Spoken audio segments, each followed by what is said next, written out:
Hype Man, Raj Nation, the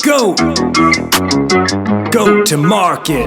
From Hype HQ in Chicago, Illinois, Startup Hype Man presents the GOAT to Market Show. What's up, everyone? I am your host, Raj Nation, the founder and chief pitch artist of Startup Hype Man. This podcast is where we bring you founders, company leaders, and creatives who are building it, who are doing it, who have been there and done that. And they pull back the curtain on their go-to-market strategies so that you can build a venture that you love and become the GOAT of your industry. Want first listen on episodes before anyone else? Subscribe to our newsletter at startuphypeman.com. You will get alerts every Sunday morning when we release new episodes. All right, let's hear how today's guest is becoming the GOAT. What's up, GOATs? It's your host, Raj Nation, here with a special treat this week on the GOAT to Market show. As many of you know, in addition to running Startup Hype Man, I'm also the chapter director at Startup Grind Chicago. And as we've done on the podcast feed before, we've shared the replays of the interviews, the fireside chats that I've had at different Startup Grind Chicago events. Today, we've got my fireside chat replay from the Startup Grind Chicago second annual Health and Sportstech Showcase. Our conversation at that event featured Erik, the managing partner and co-founder of Marquee Ventures, a venture capital fund that was spun out of the Chicago Cubs. Marquee invests at the intersection of sports, media, and commerce, and the enabling infrastructures behind those areas. We had a great conversation. We covered Erik's outlook on investing in these categories, what gets their attention at Marquee, as well as his overall outlook on the future of sports, and his favorite moments in being associated with the Chicago Cubs. This interview originally took place in March of 2024, live at Brooklyn Boulders, Chicago, Chicago's premier rock climbing facility. All right, have a listen now and enjoy this replay of my interview with Erik from Marquee Ventures at the second annual Health and Sportstech Showcase from Startup Grind Chicago.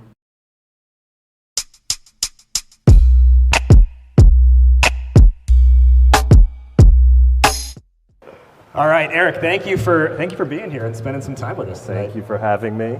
Let's dive right in. Yeah. Marquee Ventures spun out of the Chicago Cubs. Let's take it back to 2016, November 3rd. It's about 11:57 p.m. Central Time. Yep.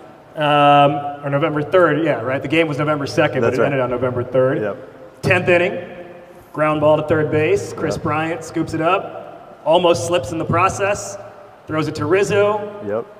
Curse is broken, Cubs win. Where were you in that moment, and what did that feel like? Yeah, so I grew up a Cubs fan. I wasn't working for them, but it's an interesting Chicago story. So I was actually out of town that day on a work trip, and I thought I was going to make it home from, I was in Charlotte, and I thought I was going to make it home for the start of the game. The flight gets delayed because Obama is in town and shuts down the airport.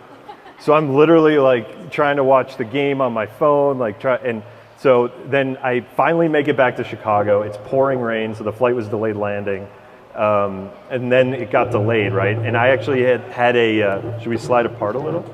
Yeah. I'm just gonna so my daughter was born 2 weeks before that, so we were in full chaos mode, falling asleep all the time. So I fell asleep, and then woke up when they came back on the field. So I was in my apartment. Switch.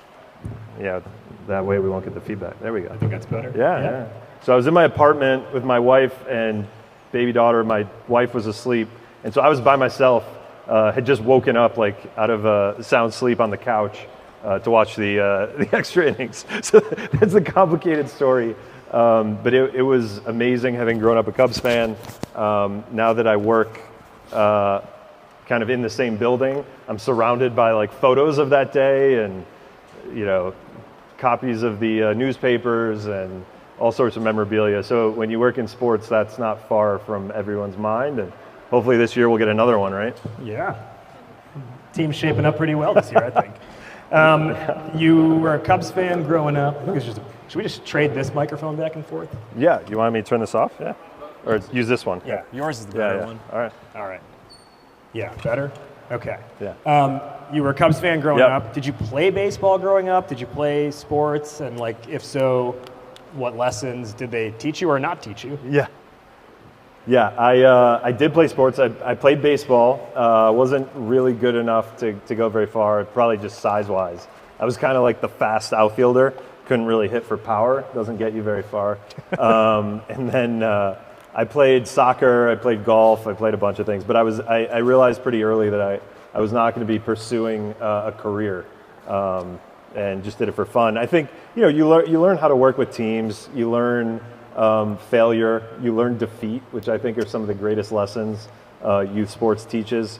Resiliency, and those are hard to learn outside of a sports environment, or I guess in other competitive settings you can. But to me, that's the takeaway. It's almost like losing, right? Yeah. Like kids need to learn how to lose. Book that one. Put Yeah, it everywhere. right, Kids right, need to learn how to lose. Right. All right, so getting into your professional career, when you first kind of got into venture capital, I don't mean to age you here, but it was about 20 years ago. Yeah. You were interning at a firm called 76 Capital. Yep. I have to imagine VC has changed at least a little bit since 20 years ago. What are some of the key differences you've seen, or when you look at the landscape, what was it like then versus what it's like now? So it was a lot less competitive. It was, it was less of an industry back then, right? And it was more of like a practice or almost like an art form. I think there wasn't as much data available.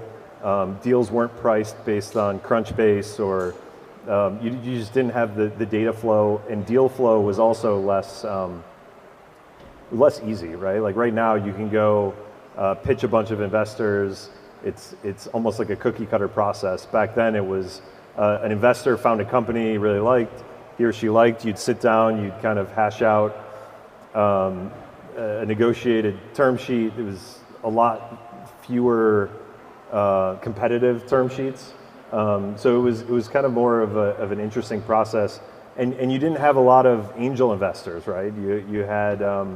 You had people who had built and sold their businesses, but they just put their money in the stock market or bond funds. It was kind of a very I'd say less mature space than it is today. And then when you read historically, I think we're somewhere on the spectrum of going to even a state where it's more competitive for investors, easier to raise money, hopefully, right? But yeah, I mean, I think if anyone's interested in startups and venture, I'd go read the history, like read how it actually started, and go all the way back to like whaling, right? Like that's where it really started, where venture started, right? So all you founders out there, you're kind of like whaling ship guides, trying to raise money for your trip, right? It is a fascinating story. Like they would commission these, like whales, brought in whale bones, whale oil, all this stuff. So you'd invest in a boat, hoping it would return a big catch back. Now there is a book, I think it's called it's got a green cover. It's like the history of VC. Honestly, I don't recommend reading it. It's just not interesting. It is about the history, but it's like drier than textbook dry. You can find it. I mean, you can just Google history of VC. And yes, that's probably a better route. Don't get this book. I apologize if the author ever listens to this or watches this. Okay, so you mentioned earlier some experience playing baseball. Obviously, now you're at a firm that, in a way, is tied to baseball, which we'll get into in a minute. But you also spent some time recently with the PGA. Specifically, they've got a new ventures division, which is all about finding investment and growth opportunities outside of just what the PGA is doing and outside of the game of golf. What are some of the opportunities that you saw there for where the game of golf could go? And from any of your time there with investments you made or someone on your team made, have we seen any of that stuff now, like on the PGA Tour or even just otherwise commercially? For sure. So when I was there, so sports betting wasn't a big thing back then, right? So my group got tasked with figuring out how the PGA Tour should play in sports betting, right? So we negotiated the sports rights deal with IMG that eventually led to all the productization of golf. So if anyone's bet on golf, That's something you've seen. And that was a very novel structure because there are all sorts of legal issues and being a league. The other thing you might have seen, there's a company that they just announced called Arcos that is a sensor that goes in your golf club and allows you to track play. And so players finally on the tour being allowed to use that. We looked at everything from simulators, so indoor golf simulators, to Top Golf, to things like that. We also did some things on the media side, the travel side in Europe. So we were all over the place. And then I worked on the European Tour investment, where the PGA Tour worked on kind of a partnership with the European Tour, try to bring the game global. So I can tell you with confidence right now, I do not need a tracker to tell you how bad my swing is. Yeah, right. When the ball ends up not on the fairway, that's an indication of how the swing goes. Okay, so let's talk Marquee. It is this fund, this vehicle that's spun out of the Chicago Cubs. You know, what makes the Cubs wake up one day and be like, we need to be in venture? And then kind of talk us through like the structure as well, because it came from the Cubs, but it's not technically part of the Cubs. Talk us through how all that works. So I'd say first, you know, the Cubs leadership, whether that's Tom Ricketts or Crane Kenny, they have deep roots in the startup world. They both, you know, Crane more on the investing side and building side. Tom had a couple startups. So they have the passion and the energy. You know, throughout the years since the Ricketts bought the team, they made some one-off early stage investments that actually did pretty well. But it was taking up a lot of time. They didn't have a team dedicated to it. So they came to a crossroads and said, if we're going to do this, we should either do it with the right structure and approach, or we should be passing on most of these. It doesn't make sense to do one-off here or there. You don't know what's going on in the market. You don't know all the competition. You just don't have the deal flow, right? So fast forward to this was probably 2-3 years ago when they decided that they wanted to make this a pillar of the kind of ecosystem they're building. We talked about the real estate development arm earlier, but they've built a few companies in and around the Cubs, right? So they have a real estate arm, they do media, they have a streaming channel. So they're always looking for more opportunities, and they wanted this to be a pillar of that going forward. So we came up with and they approached me to do this, so we came up with a structure that would work, kind of a lead into this. So the way it's structured, it's a separate entity from the Cubs, but it's capital from the ownership group. The reason it's separate from the Cubs is we didn't want it to be a corporate vehicle. So we didn't want it to be investing with the priorities of the Cubs. We almost wanted to flip that on its head and say, we want to invest with the insights from the Cubs, the insights we get from our consumer engagement, the insights from our real estate business. And we didn't want to be hindered by having financial motives and corporate strategic motives. Because I think, you know, when you look at a lot of corporate venture funds, they struggle with that construct. It's like, are we serving our core business, or are we trying to find the best companies that we know how to, you know, help? So we set it up as a separate entity, but then we have kind of a variety of shared services agreements where we work with the Cubs team, specifically on the health and wellness side, because we're talking about that tonight. I work closely with the R&D group down in the baseball side. So those are the guys who are basically trying to figure out how can we use technology, how can we use science to make the team better. And so they work on a variety of, you know, skunk works projects. Some of those interact with the venture world, some don't. But then we also work with our sponsorship group. We work with our media team. So there are a lot of opportunities that we can collaborate with the Cubs team to make our portfolio companies stronger and better for the future. So the thesis of Marquee Ventures is investing in and partnering with new early stage companies that are reimagining commerce, entertainment, and sports. Can you help kind of narrow that in a little bit? Like when we say reimagine, what do you think of when you say reimagining in those fields? Yeah, it's you know it when you see it. I know that's an easy answer, but you know, in a lot of cases, it's changes in consumer behavior, it's changes in technology. So we're looking for macro trends that are intersecting those fields. One of the ways I've answered this question before, I think it helps. It's, we want to find companies that at scale, like customers can't live without. So rather than saying like a customer really likes this, like I want to find a business that's reimagining how a customer does something, whether that's a business or a consumer. And if that were to go away, they'd be really pissed, right? So like that's kind of what we're looking for. And to me, that's kind of reimagining either those use cases, reimagining distribution. It could be reimagining technology. And there are a variety of, I can kind of use this for the portfolio companies, but one example is a company called Anzu that has IP to deliver programmatic advertising directly into video games. So think you're sitting there playing Grand Theft Auto or your MLB The Show, and the ads in the game are actually real programmatic 3D targeted to you as the player. And so you reimagine how brands interact with consumers, right? Like consumers are spending their free time in video games.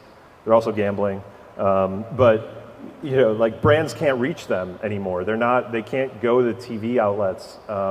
Digital has all sorts of problems. So this company actually kind of reimagined and is now retraining brands and ad buyers on how to reach the gaming generation. Nice. Okay, so you mentioned Anzu there. Yeah. There's another company that I was looking up. So there's like Greenfly. Yeah. If I wrote this down correctly, content distribution, right? Yeah. Now, I can personally see how a company like Anzu and Greenfly would make sense in that commerce, entertainment, sports, reimagining sort of theme. Yeah. Then at the same time, you have a company called For Days, which is it's not just, but it's a recycling platform. Yep. You have New Era ADR, which is a legal dispute resolution platform. Yep.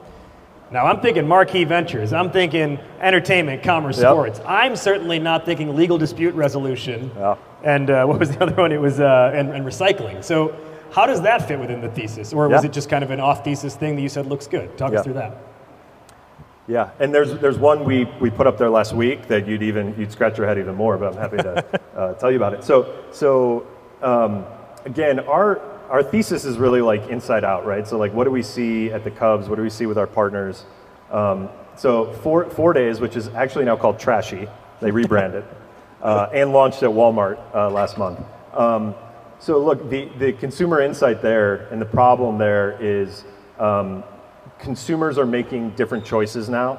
They want to be sustainable, and I know they've said that for decades, but they actually are making decisions now to be more sustainable. So when you look at sustainability and you look at like what the Cubs do and in sports in general, right?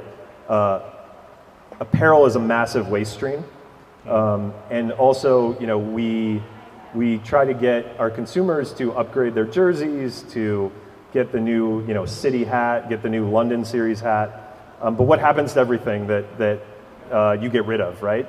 And the crazy thing is like 85%. I'm going deep on this one because I think it'll explain a little bit more of the thesis. But 85% of what you donate to Goodwill or other donation streams gets thrown away, and that's the EPA study.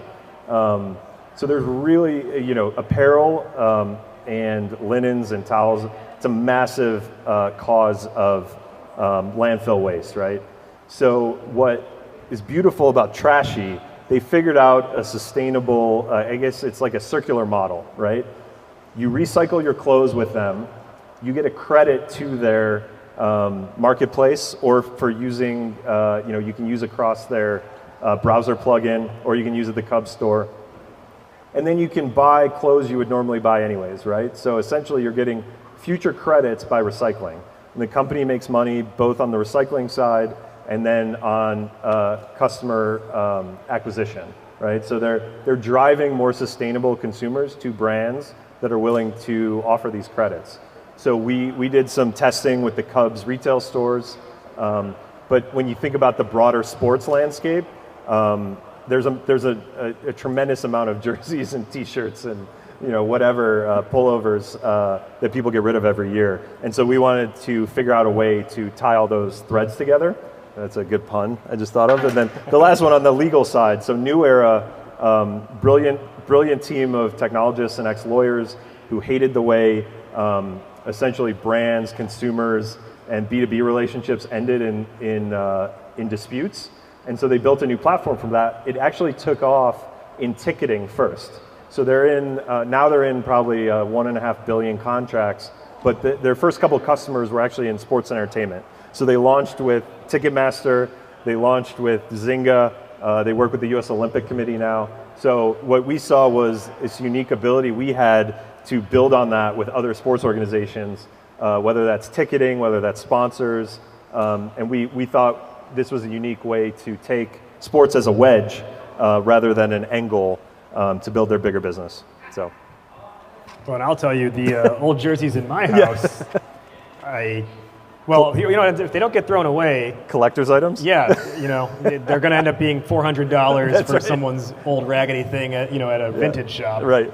Or in my case, I'm still hanging on to that 1995 champion Muggsy Bogues jersey. Don't get rid of that one. Fits like a sports bra now, but still in the closet.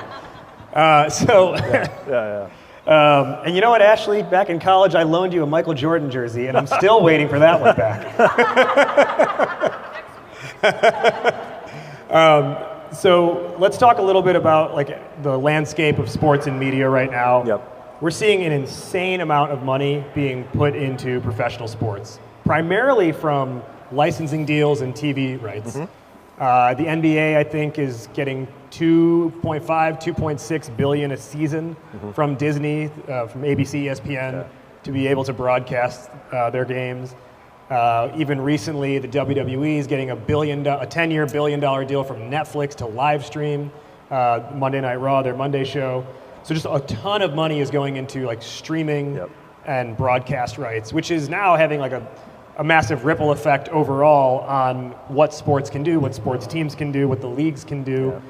What do you see as greenfield opportunity given this kind of this new money that's come in and this big influx of cash? Yeah.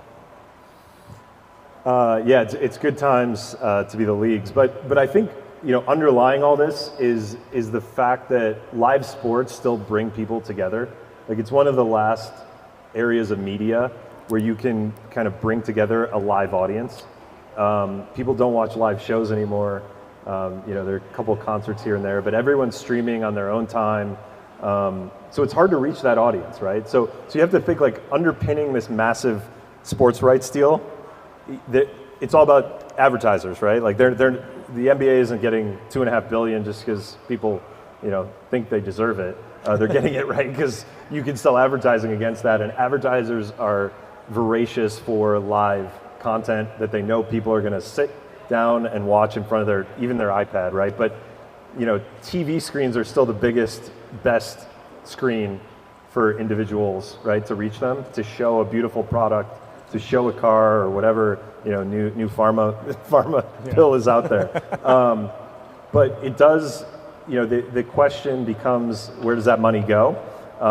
You just saw the NFL increase their salary cap significantly more than they thought. So a lot of it's going to players, but a lot of it's also getting invested in new facilities and probably driving up the value of the sports teams. More from my conversation with Erik Hammer in just a minute. But first, if you're going to get in front of someone like Erik or another investor, and you're hoping to get investment from them, you got to make sure your technology is up to par. And if you're not a technical founder yourself, then you've got to have the right partner. But not just any partner, not just a good partner, you want the GOAT of software development as your partner, and the GOAT is Akava. Here's the deal. I've seen too many startups get screwed over by offshore or budget dev shops. What do? Those providers are order takers, they do the bare minimum, and that often means getting software back that has gaping holes in it, or being forced to pay hidden release fees to claim ownership of your code. But then there's Akava. They actually build strategically for scale from day one. They help you make product decisions in the process of developing your software, and they give you full ownership of your code by default. And they've got a killer offer for you. In the name of partnership, they're giving out to the Startup Hype Man community a You Call It code review. What's a You Call It code review? Well, for those who qualify, Akava will review the most critical parts of your code so you can see exactly what your tech needs to launch or scale. And they'll do this completely free, and then you call it from there. So you can get that review from them. And then if you're like, okay, great, I can take it from here on my own, you call it. If you want to get Akava's dev help, you call it. If you want their advice, but you want to take it somewhere else, you call it. It's an unbeatable offer. No one else on the market is putting this out there for the startup community. Are you ready for a You Call It code review? Are you ready to get goated? Head to akava.io. That's akava.io, akava.io. Fill out their inquiry form and tell them Startup Hype Man sent you. Let's come back to Marquee as an investment vehicle, an investment fund. When you look at the portfolio you've already invested in, what would you say are some of the common founder traits? And as you look forward for new investments, what do you look for in a founder? Yeah, so we have a great group. We have 9 companies in the portfolio today. I would say, consistent themes, management teams who, it's not their first go around. I'm trying to think excuse me. And when I say not first go around, not that they've all been successful before, but they've all learned, right? And they've all demonstrated takeaways from their previous endeavors. And so I think actually the ones who have back to failure, right? Yeah. I think the ones who failed before are just smarter. They waste less money. They have people, and not to say there aren't good first-time founders, but you get the sense that they're more in control in an uncontrolled situation, right? I think the other thing is they're obsessed with the problem, not necessarily their technology. So they're obsessed with like the consumer problem or the business problem they're solving. They almost like have empathy to an extreme for that problem or for their customers. And they're great salespeople, right? Which is, as you mentioned early on, like they know how to sell. Like I need to feel comfortable that they can sell investors, that they can sell employees, and that they can sell customers. Because at the beginning, you're the chief salesman as a CEO. So we're always looking for, do we feel comfortable this person can recruit the best talent, they can get other investors, and they can bring on customers and figure out a way to then level themselves up for that next stage, right? So when you're in venture, you're not investing for like a 1-year horizon. So we're kind of thinking through the next 10 years, like, can this person run this company now? Could they run it if they get to 10 million in revenue? And can they bring in a team then to not necessarily take over, but take over a lot of the functions, because the CEO is not going to be able to sell every customer even once you get to Series A. So then conversely, what are red flags in a founder? Or even beige flags? Beige flags. I don't know if I've seen a beige flag. I'd say overconfidence, but that's a tricky one, right? Because every founder, they're willing to run through walls, but there's something to be said for like acknowledging the unknowns or acknowledging the challenges you've had. There's a respect from that, because you're going to have more challenges along the way, and you're going to have missteps. And so understanding that someone can acknowledge those and learn from those and take feedback is important. So when I say overconfidence, it's I'm not worried about raising money, or I'm not worried about hiring. I've got the best product in the world. I'm not worried. When someone says I'm not worried, I kind of get a little worried. And then overselling, like telling us that you have customer deals, or telling us you have partners lined up, and we're gonna dig into that. Like if you tell me you're selling to Walmart, or you have a big deal in place with you pick the name, like we're not going to just write a check before investigating that. So those things always bring up red flags. Like, or he or she said they are far along in this process, but you've only had one phone call. Like we don't deal well at Marquee with misleading us, so that one's always a red flag. So don't lie.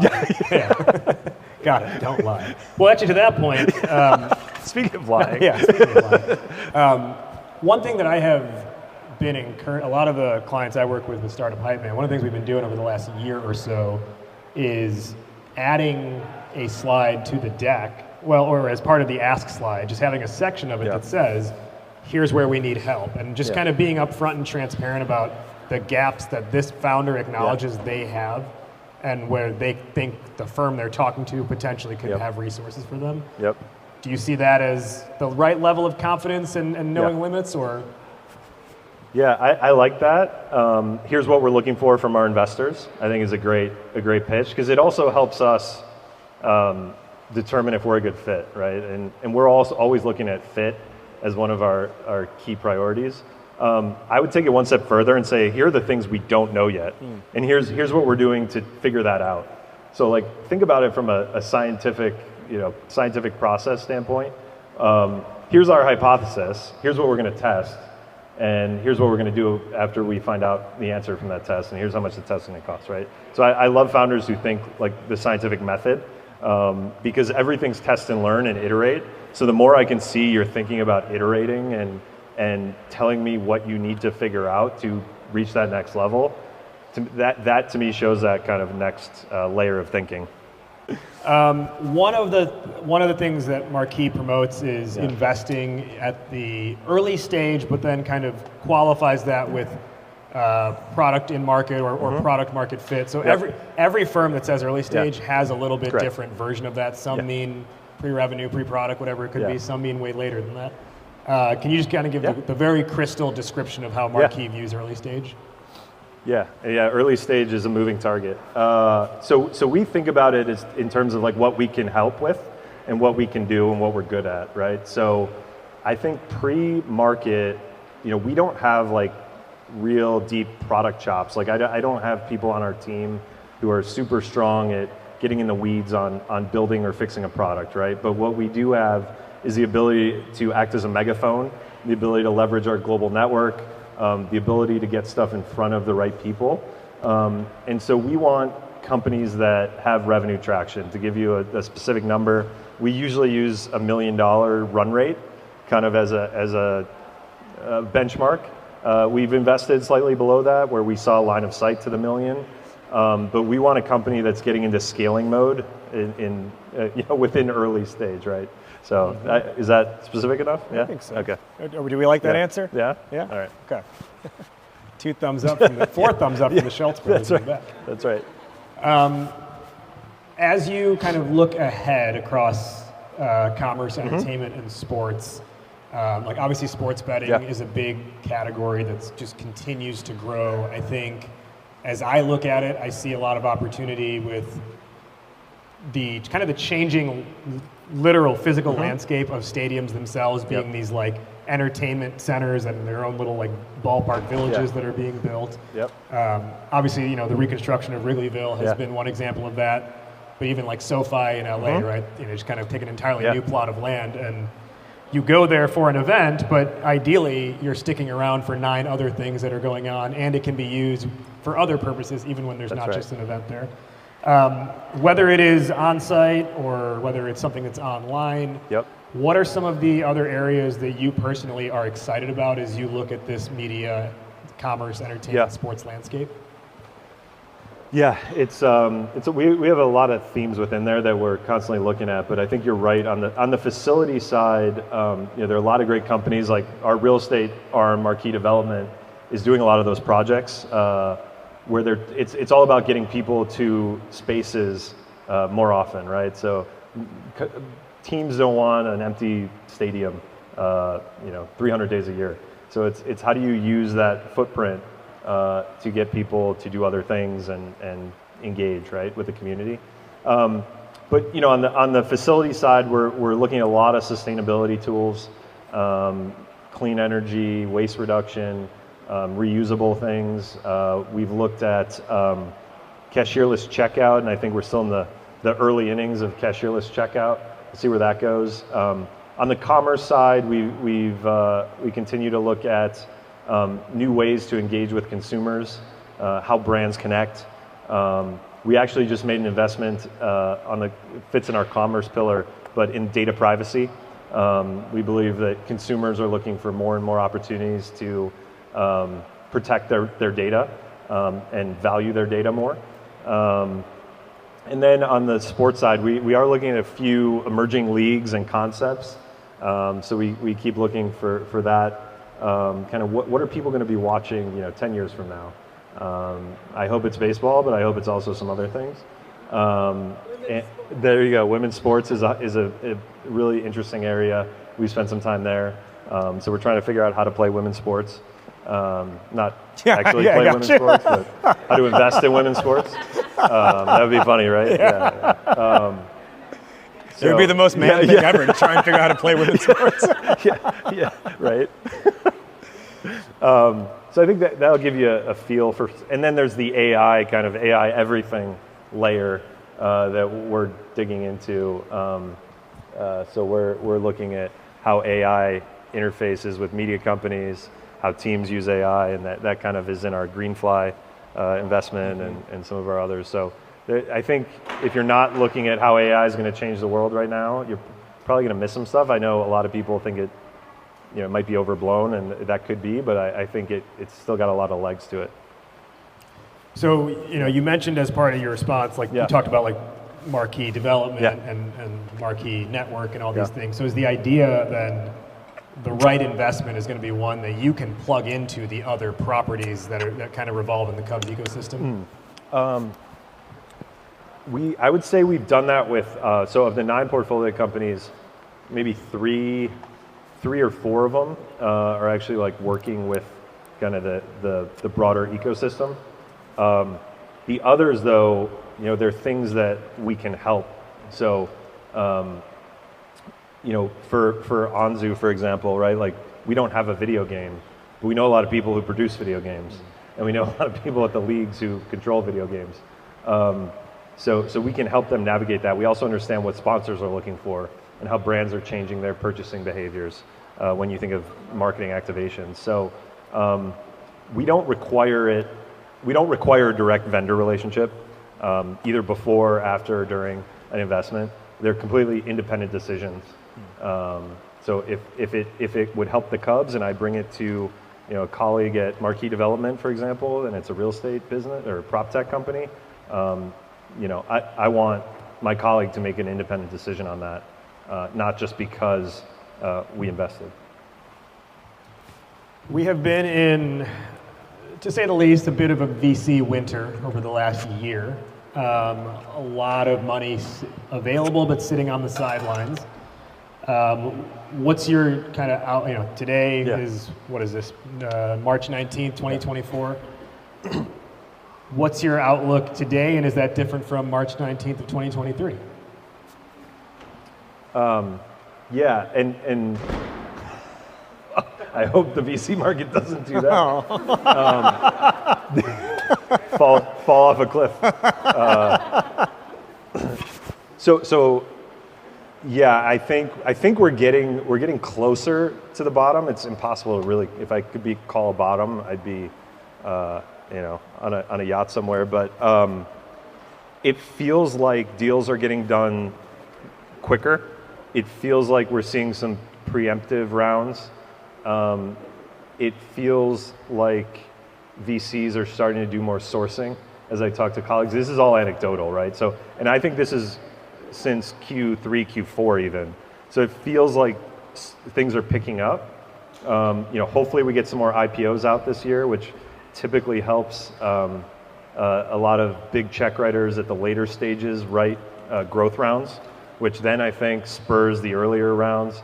The one area we haven't seen a slowdown in is seed investing. I think you had a lot of multi-stage funds go a lot earlier, so they could almost think of seed investing as a harbor, right? There's the crazy waves out in the ocean. No one knows how to price growth rounds, but seed, you can kick the can. You can say we don't really need to worry about growth rounds for 5-7 years, right? So let's invest money there. So I think seed rounds haven't come down as much as all the other stages. But all that being said, there was still a ton of companies that raised money over the last 2 to 3 years, and whether that's price rounds or bridge rounds, they need to get worked through, right? They price the rounds, high in the heady days, or they raised a ton of money in bridge rounds with the goal of raising around this year. I think you're going to see a lot of companies close up shop this year, probably a lot more than last year. But I think that's a good thing, right? Because a lot of those companies haven't shown the traction, or, well, good thing unless you're running it, right? It's a terrible thing to shut down a company, but they just haven't proven that next phase of growth. They haven't proven their milestones.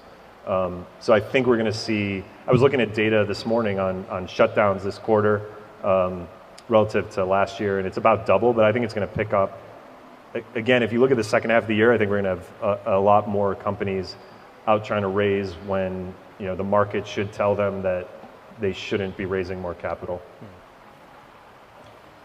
So I've got one more question, and we'll open it up to the audience for a couple questions, and then I've got a closing one I want to ask you. Yeah. But let's come back to, not come back to, but I want to kind of change gears for just a moment, still staying on Marquee. So Marquee recently launched a interview series on their blog called, is it 9 Innings? Yeah. 9 Innings, yeah. You can see the tie back to the Chicago Cubs just in the name of that blog. So the whole point of that interview series is, you're interviewing industry leaders across those three verticals, right? Commerce, sports, entertainment, around what their outlook is on trends and just general sort of insights they have on the industry. What we've seen, I think, that is drastically different. You can come back to one of my first questions about 20 years ago, how is VC different? Yeah. And you kind of mentioned there's kind of a whole industry now around it. Part of the industry of VC is having a point of view and really broadcasting that point of view. And you see a lot of funds have a position called director of platform where their job is to have the VC fund almost be like a marketing vehicle as well. So what would you say is the Marquee point of view as it pertains to the industry overall, and what voice do you want Marquee to have, and how do you see that coming to life beyond, or is it this and more, or is it staying in the blog category? Yeah, so the genesis of 9 Innings, we wanted to share our voice. We wanted to, and look, everything we're doing is really designed to connect with founders, because we're not raising money right now. We're not trying to build, outreach to LPs. What we wanted to do was share the depth and breadth of our network. We wanted to share some of the points of view we have with some of the questions we write. But we also realized that there are a lot of podcasts out there, and for us to break through on a podcast, it wasn't, it was going to take a lot. We also knew there were a lot of newsletters out there that have a ton of content. So we wanted to do something short, pithy, quick hitting that you could read and move on with your day. So that was kind of the concept behind it. I think we'll do more. We just had our portfolio summit down in Scottsdale last week at Cub Spring Training, which is pretty fun. And we brought together speakers from the venture world, from the sports world, founders exited before. So we're kind of founder first, and we wanted to deliver kind of messages from people in the sectors that we know well that might resonate with founders in those fields. So that's kind of the ethos behind it. Will we ever have a director of platform? I don't know, but it's all about value for the founders. We've got the rest of my conversation with Erik Hammer right around the corner, but first, let's talk about your marketing automation. If you're going to market, and if you want to become the GOAT to market, you've got to have the right marketing automation system. And after over a decade using MailChimp, I'm so glad that I switched over to ActiveCampaign. ActiveCampaign really is the GOAT of marketing automation. Whether you're a B2B SaaS, a marketplace, a consumer app, or really anything in between, every kind of business needs a newsletter. At Startup Hype Man, we use newsletters as probably one of the top 2 drivers of content and lead generation. And from setup to send, every newsletter we've published has been a 10x easier experience since switching to ActiveCampaign. ActiveCampaign has tons of integrations, automations made simple, and I just want to touch on that point for a moment. What I'm able to do with ActiveCampaign is when someone books a sales meeting with us through our Calendly account, we have an automation set up where they get added to our CRM list and the tag that they're a lead gets automatically added to their contact name, and that creates its own sequence to support the sales process. And setting that up was like chef's kiss level easy. On top of that, anytime I have an issue, the customer support is actually supportive. You get live chat in seconds. And if you really need help beyond a live chat, you can set up a one-on-one strategy call really at any time. I can tell you this with 100% certainty. I no longer feel restricted by my automation software. Now, even better, they've made their pricing even more affordable than before, with plans now starting at just $15 a month. Not only is there great pricing, but you can even get started on a free 2-week trial. Just hit the link in this episode description, and you can get started with ActiveCampaign. Back now to the conversation. Let's open it up for some questions. Yeah. We'll get one or two right here. Your hand was first. Yeah. What's your name? Kara. Kara? Kara, yes. Kara. What's your question? I'm curious if you guys are looking at NIL, or if you're more focused on kind of the more professional world or everything going on there, and if so, where is that on your radar, and how are you thinking about it? Yeah. The question for anyone who didn't hear and from Kara was, is Marquee looking at NIL? For those who are not familiar, that's name, image, likeness, and that is the newer ability of NCAA athletes to make money off of their name and their asset as a personal brand. Yeah. The really scary thing is NIL is now creeping into high school. So they're actually like high school athletes who are getting paid to do ads. Yeah. We've looked at it. We've looked at a few companies, and there's some we really like. It's still like the Wild West. I mean, schools are struggling to manage it, and I don't think it's reached like its mature state. I think we're gonna have more and more changes. It's also messing with just the overall sports world. Like you have colleges that are paying athletes more than they'd make in the NFL. They're like one example down at Texas, Arch Manning. He's making like $3 to $5 million a year. He's making more than his rookie contract would pay him if he went to the NFL. So I don't think we've seen the end of how that's going to evolve, and there are going to be haves and have-nots. And schools are also dealing with transfer portals. So kids are transferring every year now to go for more money. So yes, whenever you have chaos like that, it actually produces a good opportunity for startups. So we just haven't decided what the right solutions are yet. Yeah. Good question. Let's go again. Anyone else have a question for Erik?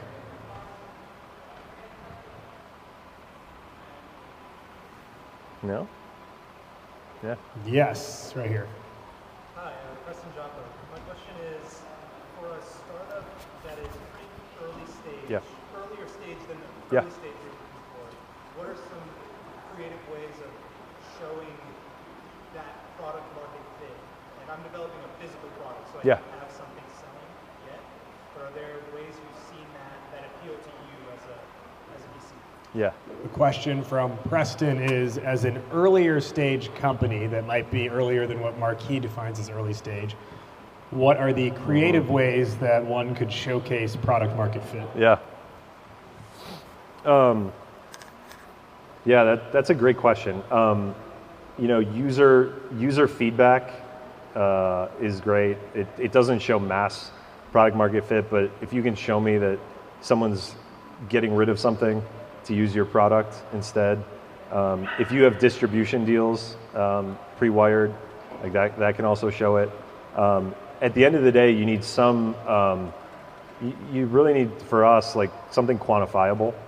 And I know that's hard. I didn't truly answer, signal-wise. User testing is great. Like if the raw data on user feedback. That's a tough one, just because we don't do a lot of seed and like pre-seed stuff. But I'm sure you've had speakers who deal with that more, right? Well, I think that's what they'll often say is like, do you have user feedback, testimonials, letters of intent if it's business product? Do you have a healthy looking pipeline if it's business related? But I also think what you can do at this stage. If I don't remember off the top of my head what your product is, but if it would fit within the Marquee thesis, is start to get on Erik's radar now and just kind of send him updates over time, so that way when it does fit, he's warmed up to the idea. Right? Yeah, and we take meetings weekly with all sorts of companies that are too early. But what it does do is it allows us to get to know you. To our earlier point, like get to know what kind of leader you are. Did you follow through on what you told us you were going to do? And we actually have a dedicated amount of time every week that we use to go out and meet companies that are going to raise in a year, right? So we think about our pipeline like not just this month, but like in 2025. So we want to build that now for then. There was one in the back. You had your hand up.